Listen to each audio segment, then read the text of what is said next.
सोचिए, पुलिस आपको अरेस्ट करे और अरेस्ट का प्रॉपर रीजन ही ना बताए, तो क्या पूरा अरेस्ट इलीगल हो सकता है? और क्या कोर्ट आपको रिलीज कर सकती है? इलाहाबाद हाई कोर्ट के दो रिसेंट केस में एग्जैक्टली ऐसा ही हुआ, जहां हाई कोर्ट ने पुलिस अरेस्ट प्रोसीजर पर सीरियस क्वेश्चंस रेज किए। पहले केस में पिटिशनर ने हाई कोर्ट में कहा उसका अरेस्ट लीगल प्रोसीजर फॉलो किए बिना हुआ था और प्रॉपर अरेस्ट के ग्राउंड्स क्लियरली बताए नहीं गए।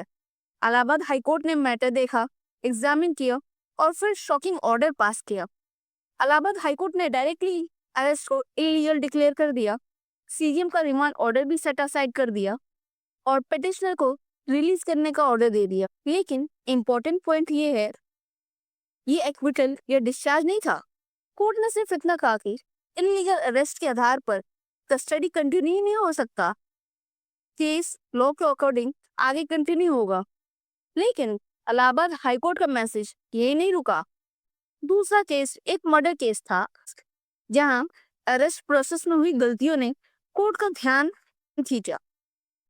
कोर्ट में कहा गया कि अक्यूज को रिटन में ग्राउंड्स ऑफ अरेस्ट नहीं दिए गए और रिकवरी प्रोसेस में प्रॉपर डिस्क्लोजर मेमो भी प्रिपेयर नहीं हुआ। सबसे शॉकिंग बात, इलाहाबाद हाईकोर्ट ने कहा कि रिमांड ऑर्डर बस प्रिंटेड पर फॉर्मेट जैसा लग रहा था, मतलब प्रॉपर जुडिशियल माइंड भी अप्लाई नहीं किया गया था।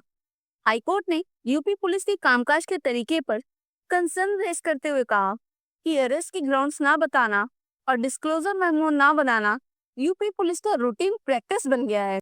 कोर्ट ने सुप्रीम कोर्ट के विहान कुमार और मिहिर राजेश शाह जजमेंट कोर्ट करते हुए कहा कि अरेस्ट के ग्राउंड कम्युनिकेट करना कॉन्स्टिट्यूशनल रिक्वायरमेंट है अंडर आर्टिकल 22(1) और अगर ये सेफगार्ड्स फॉलो नहीं हुए तो कोर्ट इंटरफेयर कर सकता है। इन सिंपल, पुलिस के पास अरेस्ट करने का पावर है, लेकिन अनलिमिटेड पावर नहीं है।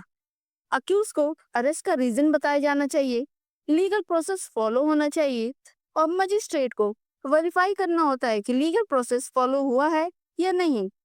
कोर्ट का मैसेज सिंपल है, अरेस्ट करना आसान है, लेकिन कानून के हिसाब से अरेस्ट करना जरूरी है। ये दोनों केस एक ही बात याद दिलाते हैं, कॉन्स्टिट्यूशन सिर्फ किताब नहीं है, वो आपके लीगल राइट्स भी बताता है और प्रोटेक्ट करता है।